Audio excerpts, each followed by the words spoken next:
Welcome back to the channel. Today I've got something very interesting that I'm very excited to show to you guys. Now this isn't something that can be easily obtained, not right now at least. I think there's only about 10 of these in the world right now. We have the LIMA 6 belt-fed upper receiver from LIMA 6. Now the goal of this project is to create a belt-fed upper receiver or belt-fed rifle that you can acquire for a somewhat affordable price. I think Harvey said these are going to be coming in between $2,000 and $3,000. Like you can get the upper receiver alone, or you'll be able to get the full upper receiver built out essentially. So you'll get the upper with the barrel and a handguard and all that. Right now this is the handguard that is shipping out with the beta units. So this is a Midwest Industries handguard, and as you can see we have M-LOK all around the handguard here. All right, so something to note about this gun, and you'll see anyone who's shot this gun talk about this, is the gas tube is located on the left-hand side of the rail here. And so what that does, it causes the gun to get really hot right here. So when you're shooting, you definitely are gonna need gloves. If you don't have gloves, you're not gonna have a good time. I was wearing gloves, I was shooting it at one point. Without the rail on here, we had a bipod on, and I was kind of clamping on to the handguard, and a little bit of gas came out of the gas tube and burned me there. It actually cut a hole through my leather gloves that I was wearing. So just something to note, guys, if you're going to shoot this, make sure you are wearing gloves. That's going to be really important. So we've got these sacks here that can contain rounds. This is a 100 round sack. These are really cool. We've got the 3D printed lower receiver from Hoffman Tactical.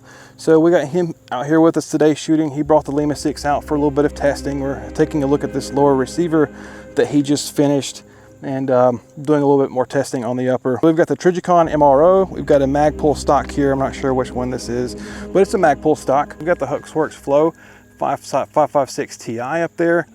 We didn't actually go super hard on it. We only did maybe 100 round bursts, and we did like a 200 round burn down, which it survived very well. Had a lot of fun shooting it today. I think we put around 500 rounds on it. So it's been a lot of fun. This gun is really cool. But go over there, check it out, and make sure you guys are following LIMA 6. He has a YouTube channel. I think he has about 7,000 subscribers right now. Check out LIMA 6. He is taking pre-orders. I think he said he stopped the cap at around 3,000 people. I don't know too much about belt feds. This is the first belt fed that I have ever shot in my entire life. But you bring your rounds over out of your belt. I don't have them in here. You lay them on top of here. Now you do have to watch out for this here. Now, because the lid will not close, the dust cover will not close if that's there. Now, Harvey from LIMA 6, he recommends to lock the bolt back. However, this particular one doesn't have a lock on it. So if you want to get this closed, you have to push the bolt all the way back, and then you can get your dust cover closed, and that's pretty much how you do it.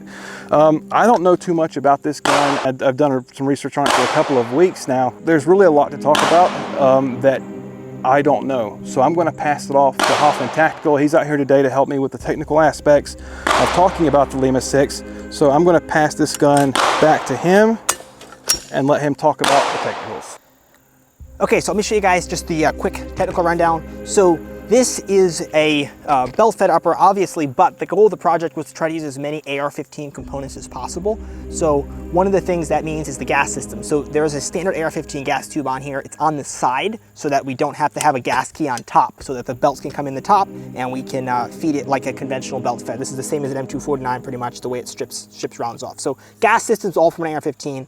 The bolt carrier group, those components are all custom just because of the geometries of the links and the way the rounds are stripped off. The barrel and the barrel extension are stock, just from just the same as any other AR-15. They're standard components, except for the gas port is drilled in a different location, so that requires a jig and a second hole to be drilled for that. But a lot of the components here are actually, in fact, standard AR-15 components. So that was kind of the goal of the project. The feed system is extremely conventional. It's actually from an M249, so the feed pawls and such are FN parts from an M249. So those are just stock. It's just a double pawl feeding system, and then you have the pressure plate right there. Very, very conventional, works very well, very proven. And then right here we have a feed tray. This is kind of the heart of the firearm, which is what holds the rounds and retains them. The pressure plate pushes the belt with the rounds against this tray, which is a custom part, and then they get stripped off by the top lug on the bolt right there. So that's basically how it works. It's really straightforward. The fire control group's all from an AR. So looking at kind of the more external view of the gun, we actually were running one of the HuxWorks flow-throughs today, which is the first time I've run a can on one of these guys, and it actually worked just fine. There's actually some blood there. Oh well, I think I nicked myself on something.